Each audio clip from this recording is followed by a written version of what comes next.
Assalomu alaykum. Bugun to'lov rejalari haqida tushuntirib beraman.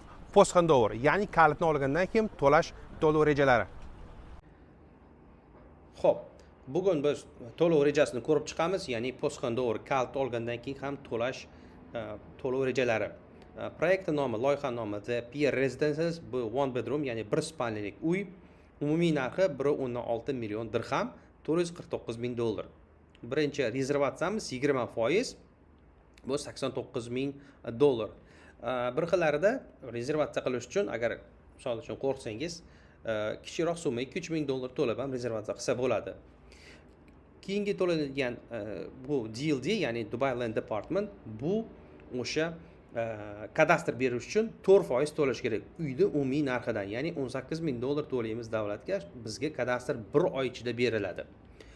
Admin to'lovlari 4,000 dirham, ya'ni $1,000 o'sha застройщикni adminlariga to'lashimiz kerak. Undan keyingi to'lovimiz fevralda 25-yil 5%, oktyabrda 5%, keyin martda 26-yil 10%, keyin sentyabrda 10%, undan keyin esa aprelda yana 10%, 27-yil.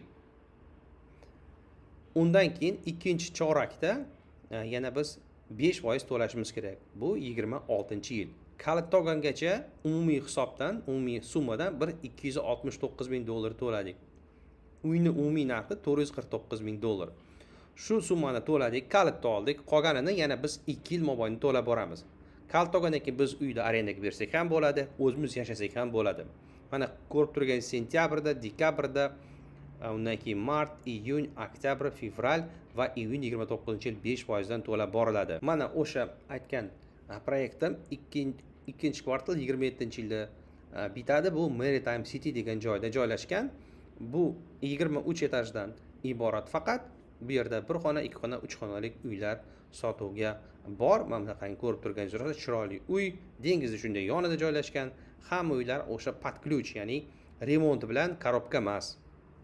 Joylashuv mana shunday dengizni yonida joylashgan, suvga qarab turgan bu ya'ni proyekt. Bu juda ham yaqin, mana downtown Dubayga bir yursa bir 15-20 minutda yetib borsa bo'ladi. Dubai International Airport, ya'ni aeroportga ham 15-20 minutda yetib borsa bo'ladi.